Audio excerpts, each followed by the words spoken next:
제 말씀 봅니다. 말씀은 요한복음 11장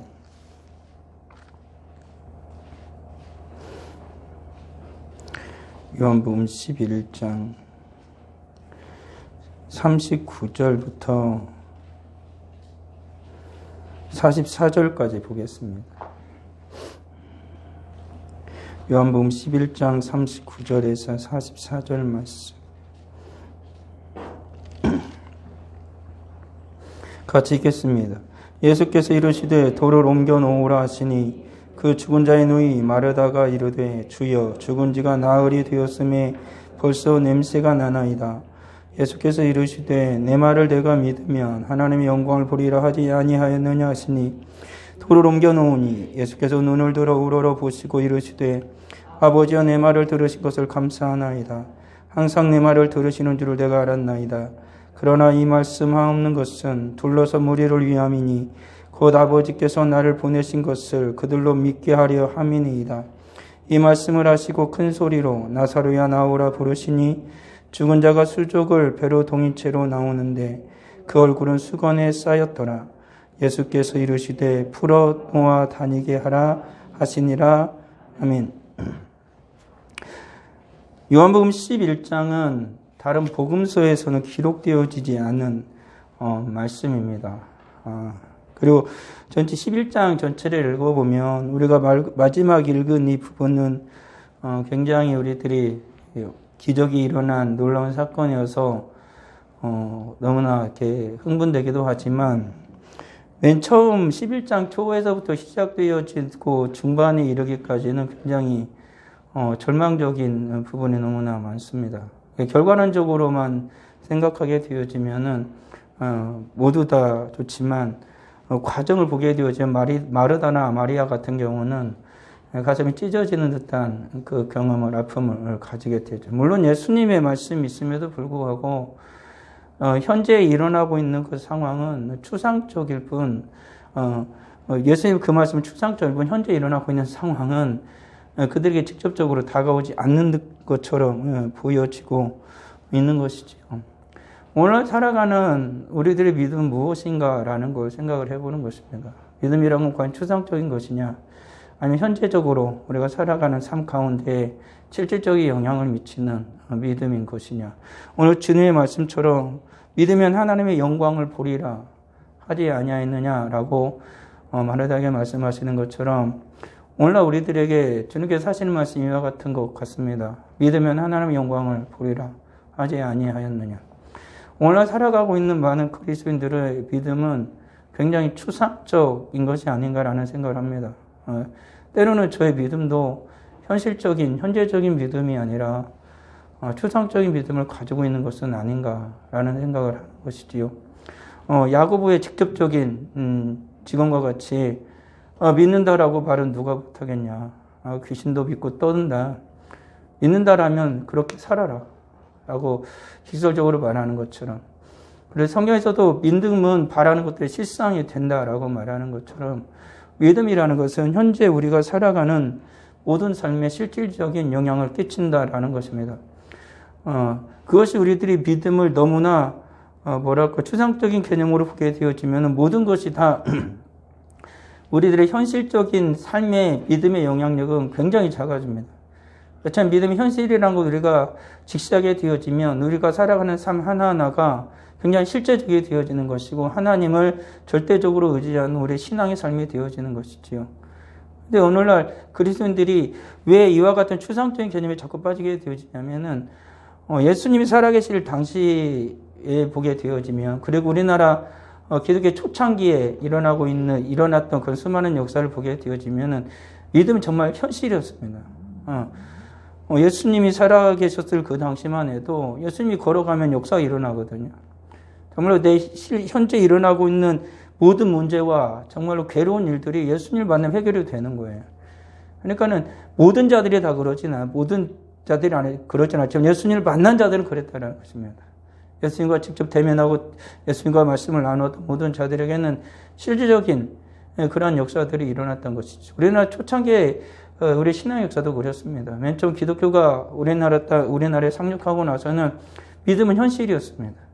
예수 믿는다는 것 때문에 죽어나가는 이가 한둘이 아니었고, 집에서 가문에서 호족에서 파이는 자가 한둘이 아니었습니다. 집에서 내쫓기는 자가 한둘이 아니었고, 집에서 수많은 고난과 고통이 머리채를 붙잡힌 채 고난을 당하는 이가 한둘이 아니었고, 그 집에서 쫓겨나가는 이가, 그리고 몰래 도둑놈처럼 교회를 나오는 이가, 그리고 성경책을 신문지에 돌돌 말아가지고 누가 행여나 볼까 해서 몰래 나오는 이가 한둘이 아니었다는 것이죠. 그러나 가운데에 그들이 하나님께 드리는 기도도 굉장히 현실적이었습니다.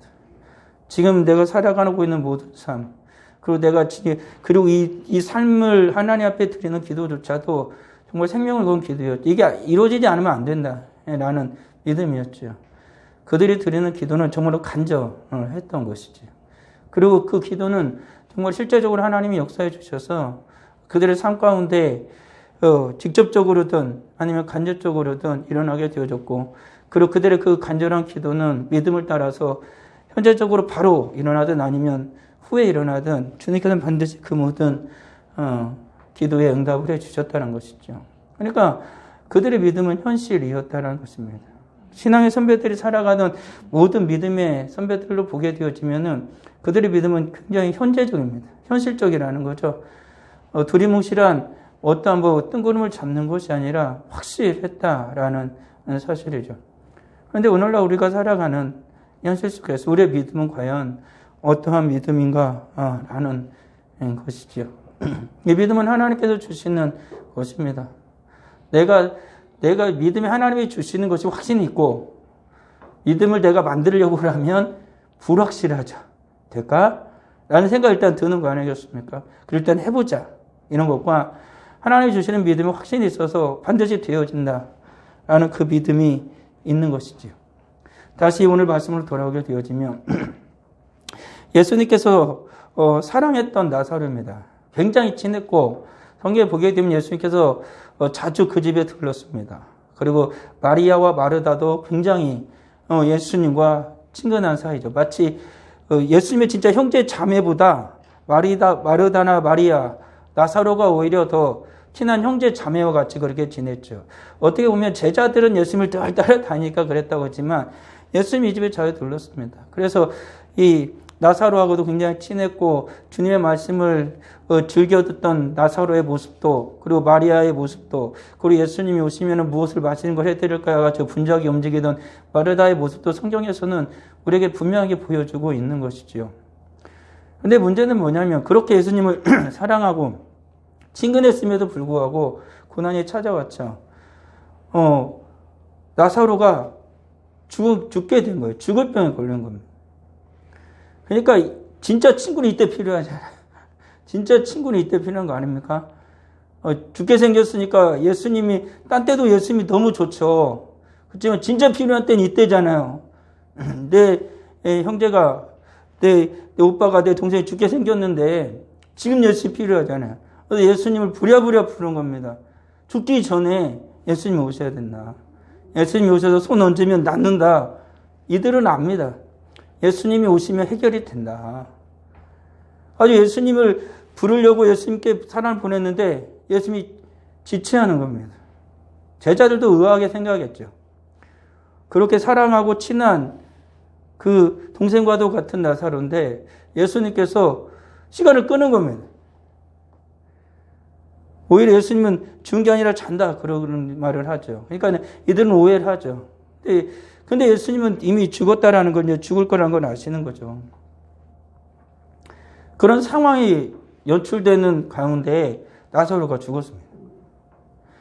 마르다와 마리아의 마음이 어땠을까? 청천벽력과 같은 그런 충격을 받았을 것입니다. 왜 이런 일이 벌어졌지라는 것도 있지만, 왜 예수님이 안 오셨지라는 원망감이 없을 수는 없었을 것입니다. 그러지 않겠습니까? 우리들이 신앙의 삶을 살아가다 보면 이와 같은 상황이 되잖아요. 이때까지는 되겠는데 그 이상이 지나가면 이게 안 되는. 그래서 우리들의 기도도 그런 때가 있잖아요. 이때까지는 합니다. 근데 이때까지 지나면 그때부터는 예수님이 이제 못 하시는 거야. 예수님의 기회는 지나갔어. 우리도 마르다나 마리아와 같은 이런 생각을 하는 경우가 많습니다. 이제는 예수님의 기회는 지나가서 나사로 죽어버렸어. 근데 예수님 오셔가지고 그냥 슬퍼하고 울어주시는 게 전부지, 내 동생은 이제는 못 살아난다. 죽었다. 끝났다. 라고 우리도 대부분 그렇게 생각을 합니다. 우리가 마르다나 마리아를 보면서 왜 그렇게 믿음이 없느냐라고 얘기하지만, 우리들의 믿음과 신앙도 그렇게 살아갈 때가 얼마나 많습니까? 이제 끝났다. 이것 이제 안 되나 보다. 하고 접죠. 마르다와 마리아가 그렇게 생각하는 사이에 예수님께서 오신 것입니다. 마르다를 만나고 예수님께서 마르다와 얘기를 하는 것이죠. 마르다가 먼저 예수님이 오신다 말을 들으니까 그럼에도 불구하고 기뻐서 나간 것입니다. 그러니까 예수님께서 거기서 부활에 대해서 말씀을 하시는 것입니다. 그러니까 이게 마르다가 생각하는 이 부활이라는 것이 지금 예수님이 말씀하시는 다시 살아난다는 이 말씀과, 마르다가 하는 말 틀린 말은 아닌데, 마르다는 이미 어떻게 생각을 해요? 내 오라비가 죽었다. 끝났다. 라는 생각 때문에 예수님이 다시 살겠다는 말은 이제는 지금 이제 살리겠다는 말이 아니라 이후에 부활한다는 말로 이해를 해버리는 거예요. 우리들도 그렇게 신앙의 삶을 살아갈 때 많습니다. 지금 당장에 예수 그리스도께서 이런 말씀 우리에게 주실 때, 주님의 말씀이 복음서의 수많은 말씀들이 우리에게 읽혀질 때, 그리고 성경의 모든 말씀들이 우리에게 읽혀질 때, 이것은 예전에 일어났던 일이라고 나도 믿어. 그래, 아브라함에게 일어났던 일이라고 나도 믿지. 이삭에게, 야곱에게 일어났던 이런 하나님의 역사 믿지. 출애굽께서 일어났던 불기둥과 구름기둥 역사 믿지. 바위에서 물이 솟아난 거 믿어. 만나가 내린 거, 메추라기가 내린 거 믿지. 예수님이 살아가시던 생전에 이와 같은 수많은 역사와 기적이 일어나는 거, 그래, 나도 믿지. 사도들을 통해서 하나님이 이루신 모든 역사도 나도 믿지. 그리고 후에 주님께서 이 땅에 다 오실 거 나도 믿지. 근데 이 모든 믿음이, 나는 믿는데, 이와 같은 이 모든 믿음의 역사들이 지금 오늘 나에게 어떤 영향을 주느냐라는 것은 마치 마르다와 같다라는 것이죠. 후에 예수님 재림하실 걸 믿는다라는 거예요. 부활하신 걸 믿는다라는 거죠. 그렇지만 지금 나의 삶이 죽은 것 같은 삶이, 죽었던 나사로가 다시 살아날 거라는, 지금 내 눈앞에서 살아날 거라는 그 믿음은 있느냐라는 것이죠. 마르다가 그랬던 것입니다. 오늘 살아가는 우리들의 현실적인 믿음은 과연 나사로가 오늘 살 거라는 걸 믿는 거냐, 아니면 나사로가 훗날 주님이 오실 때 살아날 걸 믿는 거냐 라는 것이죠. 오늘날 우리의 믿음은, 내 믿음 과연 어떤 믿음이냐라는 것을 우리는 내가 주님 앞에서 다시 한번 확인을 해봐야 되는 거죠. 내가 주님을 향한 믿음은 어떤 믿음이냐. 마르다가 그랬던 것입니다.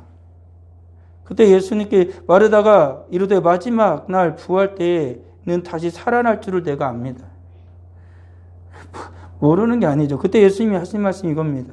나는 부활이요 생명이, 나를 믿는 자는 죽어도 살겠고 무릇 살아서 나를 믿는 자는 영원히 죽지 아니하리라. 이것을 내가 믿느냐. 주는 그리스도시요 세상에 오시는 하나님의 아들이신 줄을 내가 믿나이다 라고 말을 하죠. 마르다의 말입니다. 그러니까 예수님이 말씀하신 의도와 마리아가 예수님의 말씀을 이해한 의도가 다른 것이죠. 오늘 우리가 살아가는 삶 동안 우리가 하나님의 말씀을 읽을 때 너무나 지나치게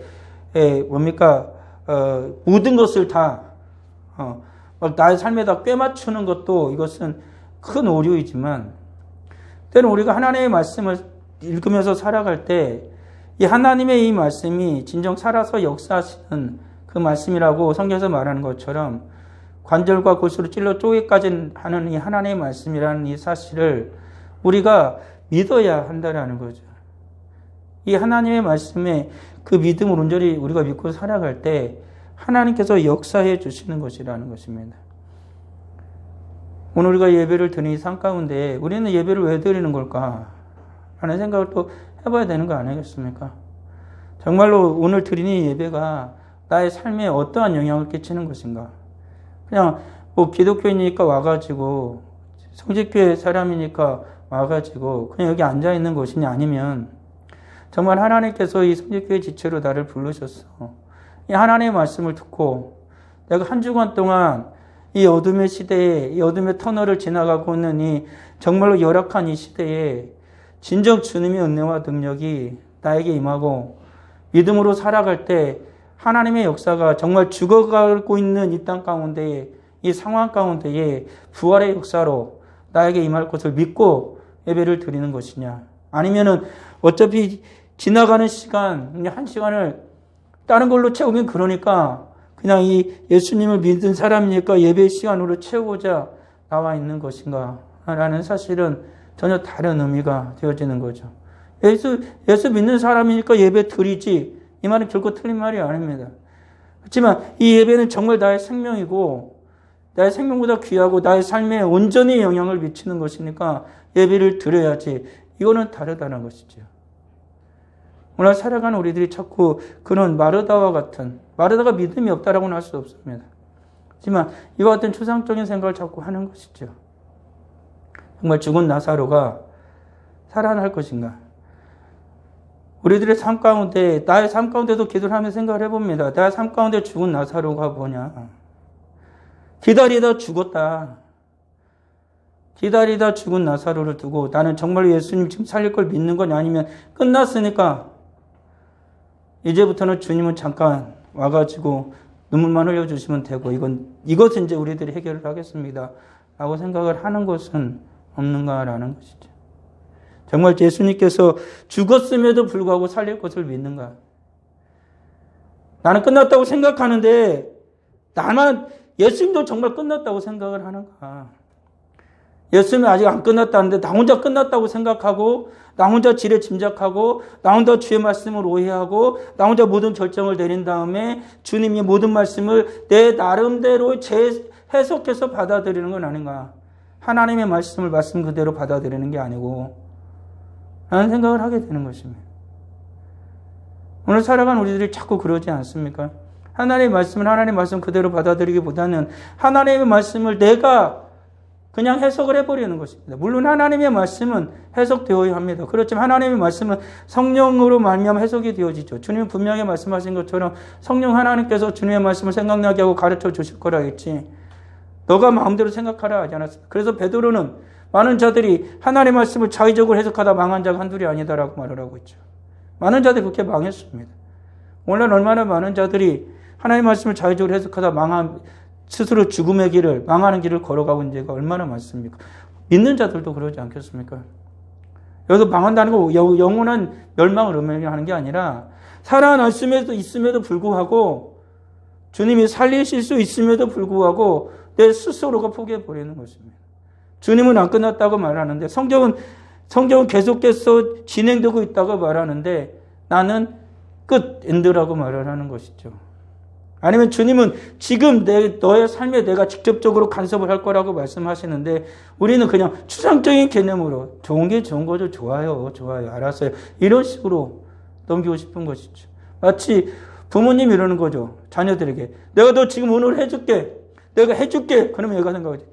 그래, 언젠가 해주겠지. 알았어요. 근데 부모의 마음은 그게 아니라는 거예요. 내가 지금 해준다니까. 그런 마음으로 해주는데 어떤 일은 그렇죠. 알았어요. 부모님이니까 뭐 저렇게 말하는 거지. 이렇게 생각할 수도 있는 거 아니겠습니까? 다르다라는 것입니다. 마르다가 예수님을 사랑하고요. 예수님 믿습니다. 하나님의 아들이신 것도 믿습니다.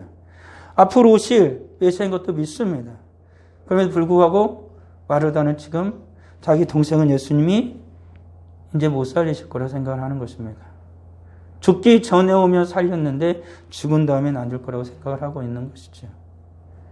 그런 대화를 하는 가운데에 마르다가 갔고, 마리아가 또다시 예수님 도착하실 때 마리아와 함께 집에 있어 이러하던 유대인들이 이제 오게 된 거죠.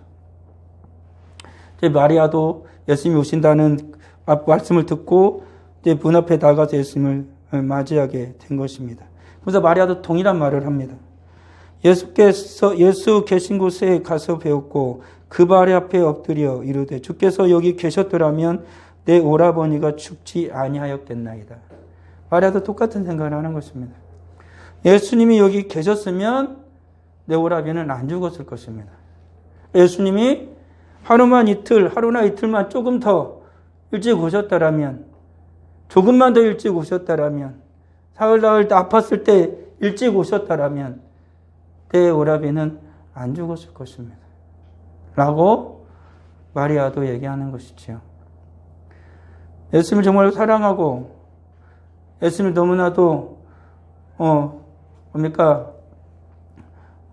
아끼는 이지만 그럼에도 불구하고 자기 오라비의 죽음 앞에서는 흔들릴 수밖에 없는 거죠. 인간의 감정이라는 건 늘 이렇습니다. 흔들리는 것이지. 우리들도 그럴 때가 있잖아요. 그때 예수님을 향한 원망 아닌 원망설인 그러한 기도를 할 때가 있지 않습니까? 어떻게 감히 그럴 수 있느냐? 사람은 그렇게 합니다. 어떻게 하나님 앞에 감히 그런 말을 할 수 있느냐? 믿음의 사람에게 그런 말을 하죠. 욥도 하나님 앞에 그러지 않습니까? 자기 생일을 저주하고 그대가 나지 않았더라. 그런 말까지 하나님 앞에 하는 거니까요. 어떻게 그런 말을 할 수 있느냐? 인간이니까 하는 겁니다. 인간의 연약함은 충분히 그렇게 합니다. 마리아가 그런 거죠. 예수님 여기 안 계셨으면 내 오라버니 안 죽었을 거예요. 예수님이 안 계셔서 내 오라버니 죽었어요. 그때 사람 보냈을 때 오셨으면 안 죽었잖아요. 근데 왜 지금 오십니까? 이런 말 안 하겠습니까? 조금만 빨리 오시지요. 라는 말 안 하겠습니까? 우리의 삶에서도 그러죠. 주님께서 우리의 인생도 살아갈 때 조금만 일찍 오지. 조금만 일찍 왔으면 됐을 텐데 지금 와가지고 조금만 일찍 이게 됐으면 괜찮았을 텐데 늦어가지고. 인간의 삶이란 건 그렇습니다. 인간은 늘 자기의 생각의 가치의 한계로서 모든 걸 생각하고 판단하고 그 결론적으로 일어나는 것에 대해서 우리들은 이야기를 하고 그걸 받아들이거든요. 그걸 받아들이지 않으면 이상해져요, 사람이. 근데 믿음이란 건 약간 달라지는 것이죠. 예수님과 관련되어지면 이것이 달라지는 것입니다. 예수님은 사람이 아니라는 것이죠. 예수님은 하나님이시고 전능하신 하나님이라는 것입니다. 그렇기 때문에 내 생각에 내 가치관으로 모든 것을 예수님을 다 생각하고 결정해버리면 안 된다는 것이죠. 근데 우리는 가끔 이런 생각을 해버리는 것입니다. 예수님도 우리 인간과 같은 한계가 있을 것이라는 생각을 우리도 모르게 해요. 나도 모르게 해버려요. 인간의 연약함이에요. 우리는 전능하사 천지를 창조하신 하나님을 믿잖아요.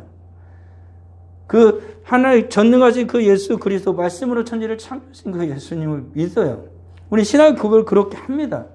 그럼에도 불구하고 우리는 그냥 그것은 그거고 지금 나의 삶은 다르고 이렇게 생각할 때가 많은 거예요.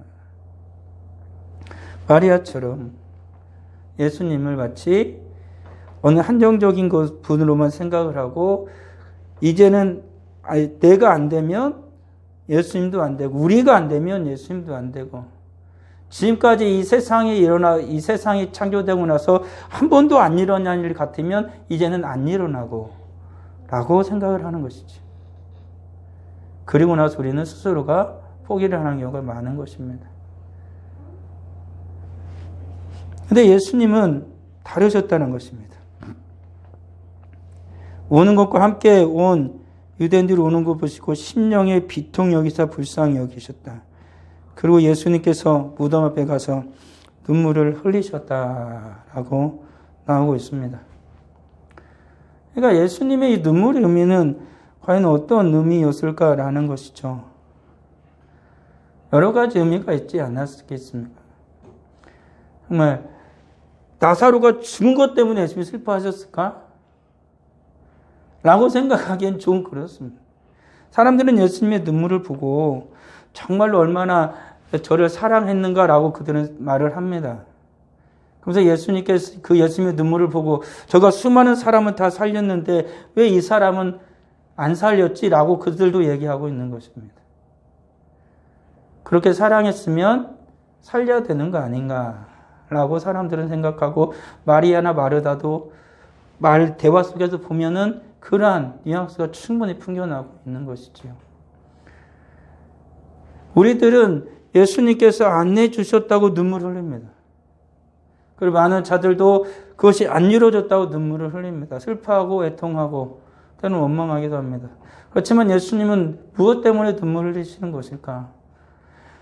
예수님이 그토록 사랑하고 수없이 얘기를 했고 수없이 같이 동거하고 식사를 하고 많은 것을 했음에도 불구하고 여전히 이 예수님을 향한 온전한 믿음이 없는 것을 향하여 흘리시는 눈물은 아닌가? 여전히 믿음이 없는 그 수많은 사람을 위해서 마음이 아프신 건 아닌가라는 생각을 하는 것이죠. 우리는 오히려 주님이 안 해주셨다고 눈물 흘리면서 원망할지도 모르지만 예수님은 그런 나를 보면서 믿음이 없음을 보면서 주님을 슬퍼하신다라는 것입니다. 전혀 의미가 다르죠. 예수님은 하실 건데, 예수님은 하실 수 있는데, 예수님은 반드시 하실 건데, 그러한 예수를 믿지 못한 채 슬퍼하고 애통하고 원망하는 이들을 위해서 주님은 오히려 슬퍼하신다라는 것이죠. 오늘 살아가는 시대를 보게 되어집니다. 정말 과연 저 믿음이 없으면서 주님이 슬퍼하실 거라는 생각을 하는 게 그겁니다. 저도 가끔 전체적인 통계를 얘기한 것처럼 앞으로의 우리나라 대한민국에 기독교는 어떻게 될 것이다. 코로나가 끝나고 나면은 얼마의 정도의 교회가 문을 닫게 되어질 것이고 주일학교에 심각한 위기가 올 것이다. 그것은 인간의 생각입니다. 전 통계를 이야기합니다. 그러면서 저는 때로는 하나님을 향하여 더 간절히 기도하고 그럼에도 불구하고 이 땅에 그리스도인이 하나도 없을 때 주님께서 이 땅에 선교사를 보내셔서 지금 1000만이라는 지금 예수를 믿은 사람 보면 1000만이겠습니까? 수천만이 되어지는 사람들이 예수 믿다 다 죽어갔는데 한 사람도 없던 이 땅에. 근데 지금 수백만의 그리스도인이 있는데 무엇이 두렵고 무엇이 없어도 지금 당장에 일어나고 있는 이 얼마 되지도 않은 100년 가까이 기독교 역사가 우리나라 가운데 자리하고 있는데 불과 1년, 1년밖에 안 되어지는 이 상황 속에서 이 기독교 성도일제 큰 위기와 타격을 받을 거라고 생각하는 이유는 뭘까라는 것을 스스로 생각해 보는 거예요. 내가 지금까지 믿어왔는데 지금 닥치는 잠깐의 위기가 내 모든 걸 성도일제에 앗아갈 거라는 두려움을 갖는 이유는 뭐냐라는 거죠. 내 믿음은 뭐냐라는 것이죠. 오늘 살아간 우리들은 그런 것이죠. 죽었으니까 끝났다. 코로나 위기 한바탕 몰고 가니까 우리는 끝난 거 아닌가. 정말 위기가 아닌가라고 생각을 합니다. 그렇지만 그건 우리의 생각이란 것이죠. 코로나라는 이런 위기는 우리는 지금까지 단 한 번도 겪어본 적이 없습니다. 그렇죠. 우리의 생각 속에는 없었던 일입니다. 우리는 이러한 것이 우리나라에 들이닥칠 거라고 전 세계에 들이닥칠 거라는 것을 우리는 단 한 번도 디자인해 본 적이 없습니다. 그렇지만 우리 예수님의 생각에는, 우리 하나님의 생각에는 그 어느 것도 빗나간 것이 없고 주님 안에는 모든 것이 가능했고 주님 안에 모든 것이 열려있고 주님께서는 모든 것을 다 이루실 수 있는 분인 것이죠. 그걸 못하는 거예요. 우리에겐 처음에도 하나님에겐 처음인 것이 하나도 없습니다. 하나님 앞에서 새로운 것이 하나도 없습니다. 우리의 생각으로, 우리의 믿음의 기준으로 우리 하나님을 바라볼 때가 많은 것이죠. 여기에 모여있는 수많은 인생들처럼 오늘날 하나님께서 우리나라의 조교 현실을 보면서 어쩌면 저와 같이 연약한 자를 보면서 주님은 이미 죽어버렸다라고 나사로의 무덤 앞에서 눈물을 흘리는 우리들의 눈물과 예수님의 그 눈물이 같을 거라고 생각하는 것은 아닌가. 라는 착각을 하는 것이죠. 예수님이 흘리시는 눈물과 그곳에 수많은 자들이 모여서 흘리는 눈물은 전혀 다른 의미였습니다. 오늘날 이 나라를 바라보면서 주님이 짓는 눈물은 오늘날의 교회가 닥칠 위기에 대한 그 아픔의 눈물보다는 오히려 믿음이 점점 사그라들고 오히려 주님을 더 적극적으로 의지하지 않고 믿음으로 주님을 붙들지 못한 채 스스로 절망 가운데 빠져들고 있는 우리를 향한 그 비탄의 눈물이 예수님의 눈물이 아니겠는가 라는 그런 마음을 떨쳐버릴 수는 없는 것입니다. 이 예수께서 다시 속으로 비통히 여기시며 무덤에 가시니 무덤이 굴이라 돌로 막았다. 그리고 예수님이 말합니다. 돌을 옮겨 놓으라. 사람들은 다 얘기합니다. 마르다도 얘기합니다. 죽은 지가 벌써 나흘이 되어서 냄새납니다. 썩었습니다. 썩었습니다. 굳이 돌까지 옮길 필요는 있습니까? 이 냄새 나가지고 여러 사람한테 악취가 풍길 것이다 라는 확신이 있는 거죠. 이 말이 틀린 말은 아닙니다. 우리 인간들이 살아가는 인간사 속에서 이런 일이 많이 일어나니까 이게 다 끝났고 구회 말 끝났어. 구회 말 끝났어. 구회 말에 마지막에 그 상대편이 홈런 쳐가지고 담장 넘어가가지고 담장 넘어 홈런 쳐가지고 끝났어요. 경기 끝났는데 또 무슨 벌써 냄새가 납니다. 굳이 돌을 굴려야 할 이유가 있는가라는 것입니다. 몰라 우리들은 모든 것이 다 끝났다. 이제는 종결됐다. 끝난 지도 한참 지났다. 그 얘기는 뭘로 하냐?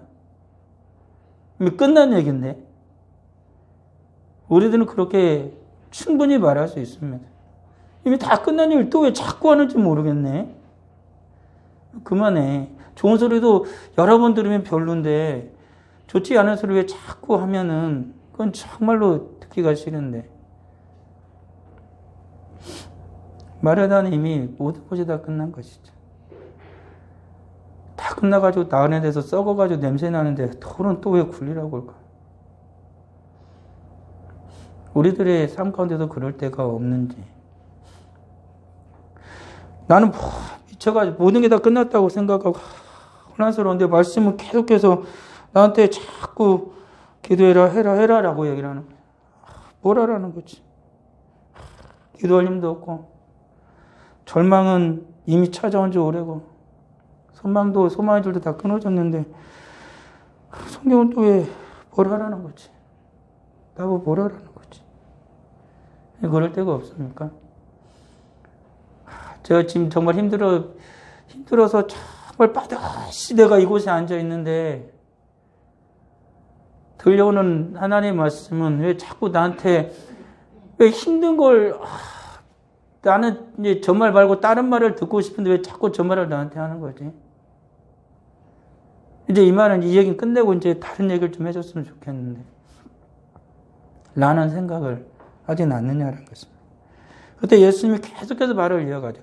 마리아나 마르다가 하는 말과 사람들이 생각하는데 예수님이 하시는 말씀을 계속해서 이게 맞지 않는 거예요. 예수님이 계속해서 이들을 어떻게 보면은 뭐랄까 이들이 원하는 말을 안 해주죠. 자꾸 화를 돋구는 것 같아요.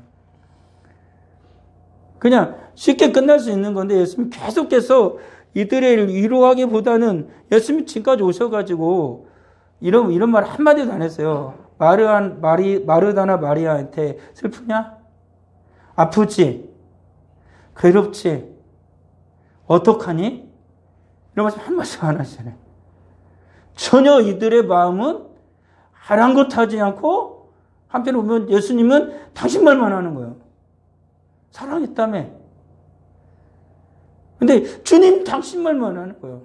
마리아가 마르다 보면 아프지? 이 말 한마디 해주면 스르르 녹아질 것 같은데 그런 말씀 한마디도 안 하시잖아요. 우리들이 삶에서도 그런 때가 있잖아요. 주님은 내가 원하는 말을 자꾸 안 해주세요. 그러면서 주님이 진정으로 이들이 듣기를 원하는 말씀을 하시는 겁니다.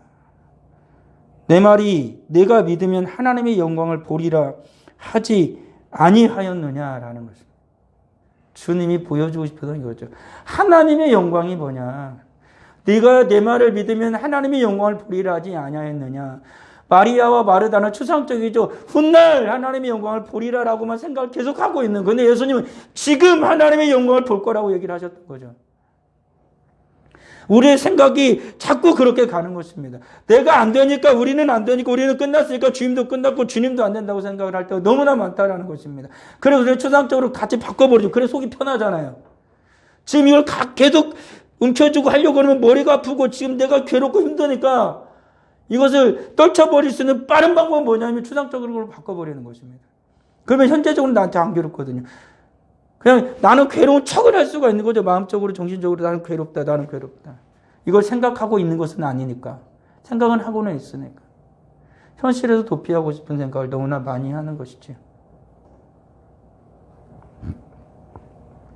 주님은 지금 네가 믿으면 하나님의 영광을 보리라라고 말하는데 이들은 다르게 생각을 한 것입니다. 그리고 주님 분명히 말씀하십니다. 돌 옮겨 놓으니 예수께서 눈을 들어 보시고 이러시되 하나님 아버지께 기도를 합니다. 그런데 주님께서 드리는 기도는 뭐냐면 주님께서 드리는 건 뭐냐면 이 말씀을 하옵는 것은 둘러선 무리를 위함이니 곧 아버지가 나를 보내신 것을 그들로 믿게 하리 함이니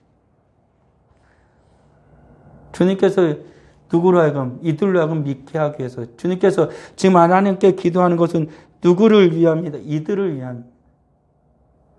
둘러선 무리들이 아직도 주님을 모르는 것이죠.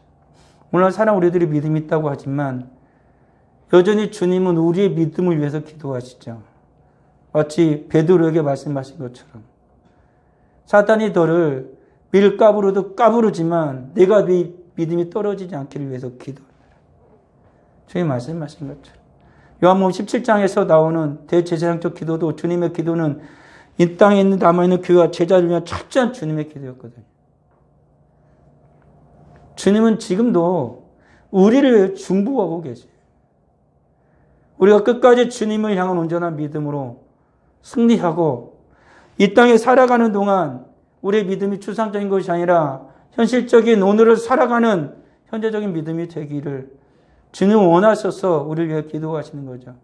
나사로가 나중에 부활해서 살아날 것을 주님이 우리에게 보여주시는 그것을 위해서가 아니라 지금 나사로가 너희 눈앞에서 살아나는 걸 보여주시기를 주님이 원하시기에 우리가 하여금 기도하게 하시고 우리가 하여금 주님의 이름을 붙들게 하시고 우리가 주님을 예배하게 하시고 우리가 하여금 주님의 말씀을 읽게 하시는 것입니다. 믿음이 추상적이고 말이 하나 바르다가 마르는 것까지 되어져 버린다라면 우리가 지금 이렇게 고통스럽게 이렇게 살아갈 필요가 무엇입니까? 어차피 인생은 고통스럽고 힘든 거 어차피 예수 믿었으니까 나중에 나 어떻게든 죽든지 간에 부활하겠지. 그리고 천국에 살면 끝나는 거 아니야? 내가 왜 이렇게 현실을 살아면 이렇게 고통스럽고 힘들게 살아야 되는 거야? 그러잖아요. 예수를 믿으면서 우리들이 믿는 자들이 당하는 고난과 고통이 얼마나 큽니까? 근데 주님께서 여기서 아무런 대처도 안 해주신다? 이건 이상하잖아요. 신앙의 삶을 살아가는 것 자체가 고통스럽고 힘든 것입니다. 그 모든 삶 가운데 주님께서 어떻게 하시는 겁니까? 직접적으로 그 모든 삶 가운데 현재적으로 다가와서 나의 현실을 고치시고 나의 지금의 고난과 고통을 주님께 치유하시고 세워주셔서 주님의 살아가심을 보여주시는 것이죠. 이것이 나중에 어떤 증거로 우리에게 나타날 걸 보여주시는 것입니다. 훗날 주님이 이 땅에 오셔서 영원한 하나님의 나라에서 살 것이라는 것은 눈물도 슬픔도 고통도 없는 그 영원한 하나님의 나라에서 살 것이라는 것을 주님이 증거해 주시는 증거가 바로 오늘 현실적으로 믿음으로 살아가는 성도들에게 보여주시는 하나님의 살아계심의 증거라는 것입니다. 그 우리들이 잊고 살아서는 안 되는 것이죠.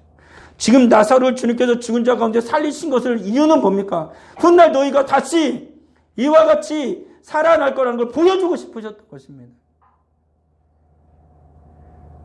그런데 우리는 자꾸 거꾸로 생각하는 것이지요. 지금 우리들의 믿음이 추상적이라면 정말 주님이 올 거라는 그 믿음은 현재적으로 그날 그 주님이 오실 것인데 그 믿음이 어떻게 현재적인 믿음이 되겠습니까? 그리고 주님 말씀하십니다. 나사로야 나오라. 죽은 자가 수족을 배로 동인 채로 나오는데 얼굴은 수건에 쌓였더라. 예수께서 이르시되 풀어 놓아 다니게 하라. 모든 사람들이 놀랐을 것입니다. 아, 주님의 말씀은 이 말이었구나. 우리는 가끔 주님의 말씀을 오해할 때가 많습니다. 하나님 말씀을 읽으면서 우리는 오해할 때가 많습니다. 기도하면서 주님께서 우리에게 말씀 가운데 응답하실 때 우리는 오해하는 경우가 많습니다.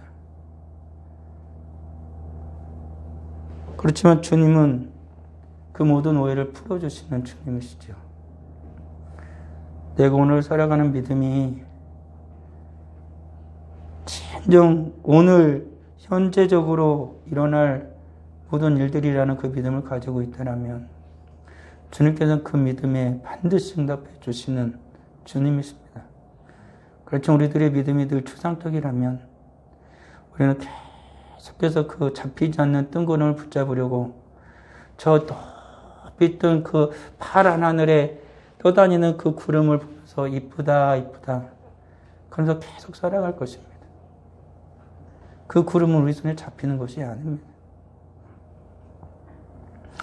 이 땅에서 열심히 하고 땅을 파고 땅을 갈아엎고 씨를 뿌릴 때 그 구름에서 비가 내리면 그게 우리의 현실이 되는 것입니다. 오늘 사랑하는 우리 사랑하는 성도들, 주님은 좋으신 분, 하나님은 선하신 분, 성령님은 능력이 많으신 분, 하나님의 선하심이 나의 삶 가운데 선하심으로 나타나야 되는 것이고, 좋으신 주님이 나의 모든 삶 가운데 늘 좋은 것으로 베풀어 주셔야 되고, 성령님의 능력이 내가 살아가는 오늘 나타나야 되는 것입니다. 그것이 바로 우리 주님 말씀하신 대로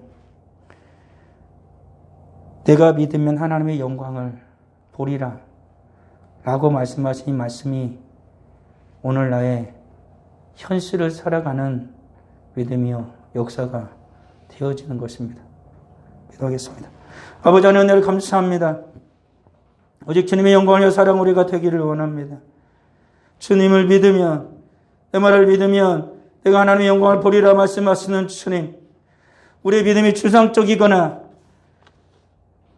나의 삶과 아주 동떨어진 이야기가 아니라 내가 오늘을 살아가는 살아있는 생명의 말씀이요 능력의 말씀이 되어지기를 간절히 바라고 소원합니다. 이러한 믿음이 없다면 주님의 믿음이 없을 불쌍히 여겨주셔서 그러한 믿음을 오늘 주님을 향한 온전한 현재적인 믿음을 현실적인 믿음을 우리에게 허락하여 주시옵소서. 그리하여 우리의 모든 삶이 주님 안에서 온전히 변화되어지고 새로워지는 역사가 있게 하여 주시옵소서. 우리 사는 모든 성도들의 삶 가운데에 주님께서 역사해 주시며 살아계신 하나님, 오늘의 나의 삶을, 지금의 나의 삶을 인도하시고 주장하시고 주님의 역사를 일으키시는, 기적을 일으키시는 그 주님의 놀라운 은혜를 경험할 수 있는 우리 모두가 되게 하여 주시옵소서. 하나님께 귀한 예물을 드립니다. 11조의 예물을 드립니다. 감사의 예물을 드립니다. 정한 금을 드립니다.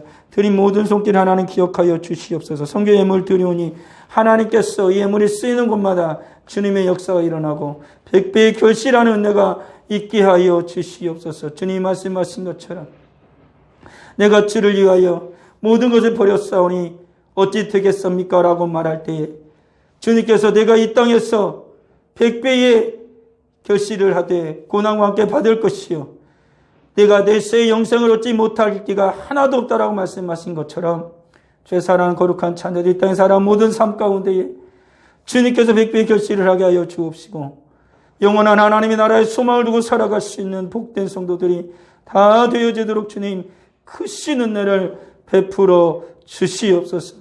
예물과 함께 우리의 예배를 받으시니 하나님 아버지를 찬양하고 예수님의 이름으로 기도합니다. 아멘.